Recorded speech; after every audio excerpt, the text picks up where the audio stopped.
नमस्कार दोस्तों, अनंत ज्ञान में आप सभी का स्वागत है। आज है हम हिमाचल प्रदेश की राजधानी शिमला के हृदय स्थल कालीबाड़ी मंदिर में। ये वही पावन स्थान है जहां माँ श्यामला देवी यानी देवी काली का निवास माना जाता है। काली का निवास माना जाता है। कहते हैं शिमला शहर का नाम श्यामला से ही पड़ा था। यही नहीं सिर्फ आस्था का केंद्र है बल्कि इसका इतिहास भी 1800 के दशक से जुड़ा है। तो चलिए जानते हैं इस मंदिर के पौराणिक कथा, इसका महत्व और इसके पीछे छिपी वो श्रद्धा जो हर भक्त के मन में शांति प्रदान करती है। इतिहास की अगर हम बात करें तो कालीबाड़ी मंदिर की स्थापना लगभग सन 1845 में एक बंगाली ब्राह्मण रामचरण ब्रह्मचारी ने की थी। शुरुआत में यह मंदिर जाखू पहाड़ी के पास स्थित था, पर ब्रिटिश काल में इसे यहाँ बटानी हॉल यानी मॉल रोड के समीप स्थानांतरित किया गया था। यहाँ स्थापित मूर्ति लकड़ी की है और इसका रंग नीला है, जो माँ काली के शांत और गुण रूप में दर्शाता है। बंगाली श्रद्धालु आज भी यहाँ बड़ी संख्या में आते हैं क्योंकि मंदिर की स्थापना शैली और पूजा पद्धति दोनों में बंगाली परंपरा झलकती है। माँ श्यामला की महिमा इतनी प्रखर है कि कहा जाता है जो यहाँ सच्चे मन से माँ का नाम लेता है उसके जीवन में अंधकार दूर हो जाता है। यही कारण है कि नवरात्रि, दुर्गा पूजा और काली पूजा के समय यह मंदिर दीपों से जगमगाता है, मानो माँ स्वयं भक्तों के बीच आई हो। पुजारी जी, सबसे पहले तो आपका अनंत ज्ञान में बहुत बहुत स्वागत है। आप लोगों को भी, जो इलेक्ट्रॉनिक मीडिया वाले, उनको भी मेरी तरफ से और मेरे कालीबाड़ी की तरफ से बहुत बहुत धन्यवाद है और स्वागत भी है। आप लोग आए कालीबाड़ी, सारा ज्ञान आप लोगों के द्वारा शिमला के साथ साथ हिमाचल के साथ साथ सभी जगह पे आप लोगों के ज्ञान वितरण करते हैं। सारा आप लोगों ने जान जोखिम में डाल के न्यूज देते हैं, इसलिए बहुत आभारी हूँ आप लोगों की। जी पुजारी जी, आपसे जानना चाहेंगे कालीबाड़ी मंदिर की स्थापना कब और किसके द्वारा की गई? देखिए, कालीबाड़ी की जो स्थापना है, ये देखिए 203 साल रनिंग चल रहे हैं मंदिर, और 1823 में जो रजिस्ट्री की गई है उससे पहले के ही मंदिर थे। लेकिन ऐसे जैसे भव्य मंदिर दिख रहे, इस तरह से एक कायाकल्प नहीं था। एक लकड़ी का बना हुआ था, इसमें एक गुफा जैसे थे, और वहाँ पे कहावत है जे एक रामचरण ब्रह्मचारी जी के द्वारा ये वो यहाँ पे स्थापना करते थे, मतलब कि पूजा पाठ करते थे गुफा में। तो उस टाइम ब्रिटिश राज चल रहे थे, ब्रिटिश के द्वारा ये चारों तरफ से वो रास्ते वो संस्कार, मतलब कि डेवलपमेंट के चक्कर में लिंक रोड बना रहे थे उस टाइम। तो बहुत सारे बंगाली भी थे उस टाइम, जो अखंड हिंदुस्तान थे, जैसे पाकिस्तान, बांग्लादेश पर ये सब नहीं थे उस टाइम, एक ही थे, एक ही हिंदुस्तान था उस टाइम। ये था उस टाइम।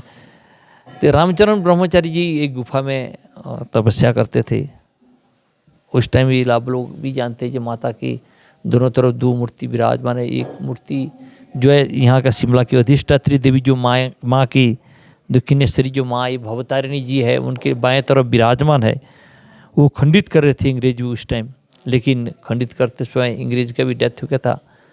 उनके साथ यहाँ के आप लोगों को पता है कि हिमाचल में, खास करके शिमला में भी गोरखों का बड़ा भारी रोल था। उनके एक साथ एक लेबर के रूप में जो अंग्रेज के साथ काम करते थे, वो भी खंडित करने की कोशिश की थी।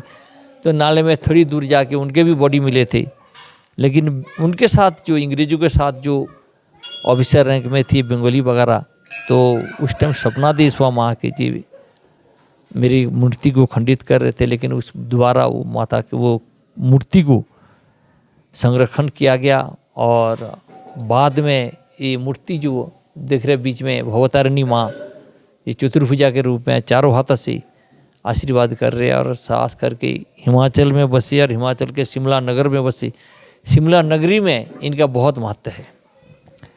पुजारी जी, सुना है पहले ये मंदिर जाखू में होता था, लेकिन बाद में ये यहाँ लाया गया। इसके पीछे का कारण क्या रहा? मूर्ति जो थे, देखो ये भी कहा बात है, हमने जो किताब में सुनी है, ये मूर्ति जो थे ना माँ के बाएं तरफ जो मूर्ति, वो उसको खंडित कर रहे थे उस टाइम अंग्रेज जो है, वहाँ से लेके गई यहाँ पे स्थापित की गई। लेकिन रामचरण ब्रह्मचारी के देहांत के बाद सारे बंगाली वगैरह जो थे उस टाइम, उनकी अनंत प्रयास और वह कृत्रिम जो क्या कहते श्रम जो है मंदिर के लिए उन्होंने बड़ा भारी योगदान दिया है और उनके कारण ये आज ये मंदिर देख रहे का इसमें भी बहुत भारी वो है कि कई लोगों ने बोला कि जाखू के तरफ नहीं, जाखू के रास्ते में था ये जो मूर्ति जो थे वहाँ पे, तो वहाँ खंडित करे थे, लेकिन वो मूर्ति यहाँ पे आया और सपना देश के वजह से ये आया है। पुजारी जी, कहा जाता है कि शिमला का नाम जो है श्यामला माता के नाम से पड़ा है, इसके बारे में भी थोड़ा सी विस्तार से बताइए।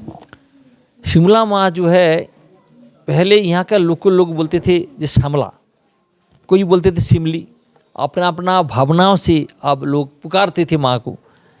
लेकिन जब शिमला चुक्ति हुआ तो अंग्रेज के द्वारा दिया गया नाम ही शिमला, परमानेंट नाम जो है शिमला हो गया।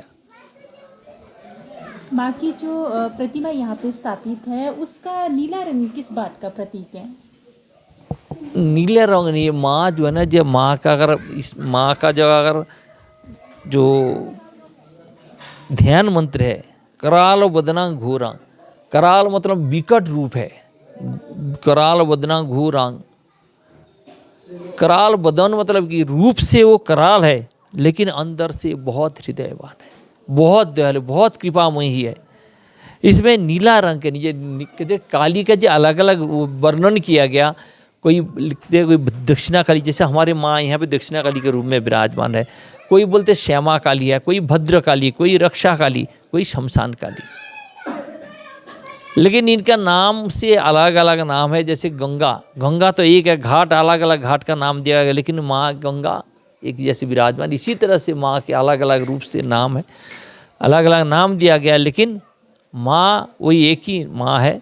माँ के अलग अलग रूप में विराजमान, अलग अलग नाम में पूजिता, जैसे जहाँ जहाँ पे है। जैसे आप लोग अगर वर्णन कभी सुनेंगे अद्यास्तोत्रम में सारा काली से लेकर 51 तीर्थस्थान का वर्णन किया गया उसमें। लेकिन काली का जो रूप जो बता रहे जी, नीला रूप में श्यामा काली के रूप में जाता है। कार्तिक के महीने जब पूजा होती है, अलग अलग जगह बंगाल से लेकर और जगह भी नीला रूप है, लेकिन काली का रूप जो है काली है, काली काल। इसके साथ ही जानना चाहूँगी, क्या आज भी यहाँ बंगाल की पूजा पद्धति का सम्मान किया जाता है? पूजा पद्धति जैसे देखिए, पूजा पद्धति हम जो किताब को फॉलो करते हैं, जो किताब को अनुसरण करते हैं, जैसे जिस किताब में जिस तरह से लिखा गया है। देखिए जी, नित्य पूजा और विशेष पूजा उसमें अंतर है। नित्य पूजा क्या है कि नित्य पूजा के जो डेली जो पूजा करते हैं हम, हमारे एक निर्दिष्ट समय के अंदर ख़त्म करना है। और विशेष पूजा जो है, विशेष पूजा के लिए एक उसमें कोई समय निर्धारित नहीं है। हमारा जो किताब है 108 पेज का किताब है, डेली वो समय संभव नहीं है। लेकिन हम क्या करते हैं कि एक नित्य पूजा में जैसे प्रचार होते हैं, उपचार, एक पंचोपचार डेली नित्य पूजा में पंचोपचार करते, गंध पुष्प धूप दीप नैवेद्य जो है ना, ये 5 प्रचार से हम उस माँ को निवेदन करते हैं। विशेष पूजा वो कहते हैं कहीं जगह पे 10 प्रचार, 10 उपचार, कोई कहीं की भी 16 प्रचार, कोई 18 प्रचार भी होता है। विशेष पूजा में कोई समय का पाबंदी नहीं होती है, क्योंकि जिस टाइम विशेष पूजा होगी 2 पुरोहित पंडित जी जो है ना एक किताब पकड़ते हैं और एक पंडित जी आसन में बैठ के माँ के पूजा करते हैं, और ये जितने भी और जो पंडित जी वगैरह वो उनको हेल्प करते हैं। विशेष पूजा में यही स्थिति है और यही पद्धति है। बंगाल में भी जैसा है या कहीं भी जाए, पद्धति एक है, इसमें कोई अलग रूप नहीं है। लेकिन नित्य पूजा और विशेष पूजा में यही फर्क है।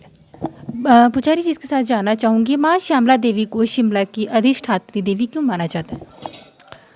अधिष्ठात्री इसलिए मानते हैं, सभी जगह पे, जिस प्रदेश में, जिस गांव में, जिस कस्बे में माँ पूजते हैं, जहाँ का वहाँ का जो भक्त लोग जो जिस माँ के जिस हिसाब से पूजते हैं, वहाँ का अधिष्ठात्री देवी, जैसा मेरे कुल देवी होते हैं, कुल अधिष्ठात्री जो कुल के जो देवी है, कुल देवता जो है, हमारे कुल वाले वंश परंपरा जैसे मानते हैं, जिस गांव में, जिस प्रदेश में, जिस कस्बा पे बसेंगे माँ, जिस प्रदेश में बसे वहाँ का वो कुल देवी या अधिष्ठात्री देवी माना जाता है। कई लोग कहते हैं कि माँ के दरबार से कोई खाली हाथ नहीं लौटता, क्या इस पर कोई विशेष उदाहरण या कोई कथा जो आप हमारे साथ साझा करना चाहेंगे? देखिए, अभी भी मैं यह एक बात बता रहा हूँ कि आज तक कोई नहीं यहाँ से खाली हाथ वापस गए। कोई ना कोई, जैसे कोई बच्चे के पढ़ाई के लिए से लेकर, जब छोटी सी ये उदाहरण दे रहा हूँ, बच्चों के पढ़ाई से लेकर अपने बरकत के लिए है, अपने पदोन्नति के लिए हो, अपने नौकरी वोकरी जहाँ जैसे भी कहते हैं, इसके लिए जो भी आए, विद्या बुद्धि सभी के लिए जो आते हैं, अपना घर के सुख शांति समृद्धि के लिए आते हैं। आज तक कोई खाली हाथ नहीं गए।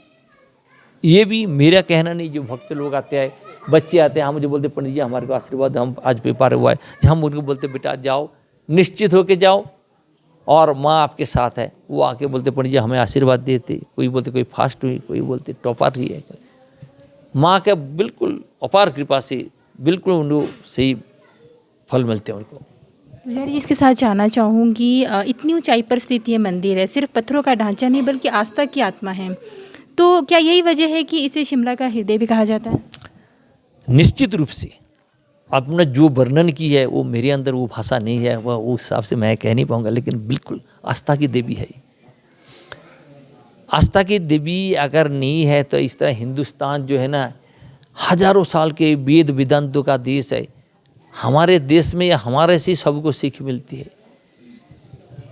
हमारे माँ बाप जैसे आप लोगों के बड़े बुजुर्ग जो भी है, जिस हिसाब से हमारे को जिस आस्था से जो सिखाते हैं, हम तो यही कहते हैं जी यार, हम भी, मैं भी यही बोलता हूँ बच्चे को, देखिए जी, हम अगर किसी का कोई काम ना सके उनके बेसहारा ना करें, जैसे हम किसी को उपकार नहीं कर सके तो उनका उपकार ना करें। यही हमारा सिद्धांत तो है। और हमारे बड़े बुजुर्ग भी यही सिखा के आए हैं कि किसी को अगर काम नहीं आ सके, किसी को अनिष्ट ना करे, उनके साथ दे। यही हमारा परंपरा है और हिंदुस्तान की यही परंपरा साथों साथ चलते रहेंगी। कोई पीढ़ी तक के लोग बोलते 7 पीढ़ी 4 पीढ़ी 5 पीढ़ी नहीं, पीढ़ी दर पीढ़ी चलता रहेगा ऐसे। यही हमारा हिंदुस्तान का परंपरा है। देवी देवता, खास करके हिमाचल जो है देवी देवता का देश, हिमाचल के हर कोने कोने देव देवी विराजमान है। यहाँ का जो हिमाचल के जो लोग हैं, खास करके इसने प्रदेश के नहीं बोले, हिमाचल के सभी लोग बहुत पढ़े लिखे हैं, भद्र लोग हैं, बहुत शांत दिमाग के लोग हैं। कोई हुट करके गुस्सा नहीं करते हैं। किसी को कोई भी अगर पूछा जाए प्यार से जवाब देते हैं, विनम्रता से व्यवहार करते हैं। यही सबसे हिमाचल की खासियत है। कई लोग कहते हैं कि जब वे यहाँ आते हैं और माँ श्यामला की मूर्ति की आंखों में एक अलग सी चमक दिखती है, तो क्या ये श्रद्धा की शक्ति है या माँ की कोई कृपा है? श्रद्धा की शक्ति भी है, माँ की कृपा है। वो देखने वाले के ऊपर डिपेंड करता है। माँ को किस भावना से देखते हैं, भावना के ऊपर डिपेंड करता है कि किस भावना से माँ के हम देख रहे हैं। माँ के कोई बोलते हैं, कोई आके बोलते हैं माँ हंसते हैं, कोई बोलते कोई क्रोधान्वित है, गुस्से में है, कोई बोलते बिल्कुल लीन है, उन्हीं के अंदर लीन है। वो हमारा भावना के ऊपर डिपेंड करता है। हम जब आरती करते हैं, कोई बारी आंखों से पानी झरना के तरह झरते हैं, कोई बारी आंसू आते ही नहीं। ये अपना भावना से प्रेरित है। भावना जहाँ पे नहीं होगा उस पर कुछ नहीं कर पाएंगे। लेकिन यहाँ के लोगों को देखा जी, जैसे मर्जी जो भी है, माँ की भावना से कोई खिलवाड़ नहीं करते। माँ की कृपा उनके अंतर रहती है। स्थानीय लोग मानते हैं कि कुछ विशेष अवसरों पर, विशेषकर अमावस्या और नवरात्रि की अष्टमी के दिन, माँ की मूर्ति की आंखों में एक अलग तेज और चमक दिखाई देती है। पुजारी कहते हैं यहाँ माँ की उपस्थिति का संकेत है जब वह स्वयं अपने भक्तों को दर्शन देती है। दोस्तों कहते हैं कि माँ सिर्फ मूर्तियों में नहीं बसती, वो वहाँ होती है जहाँ आस्था सच्ची होती है। शिमला के इस पहाड़ी पर माँ श्यामला देवी का यह मंदिर सिर्फ पत्थरों का ढांचा नहीं बल्कि अनगिनत आस्थाओं का आधार है।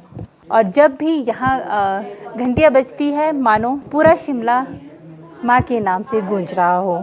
जय माँ काली।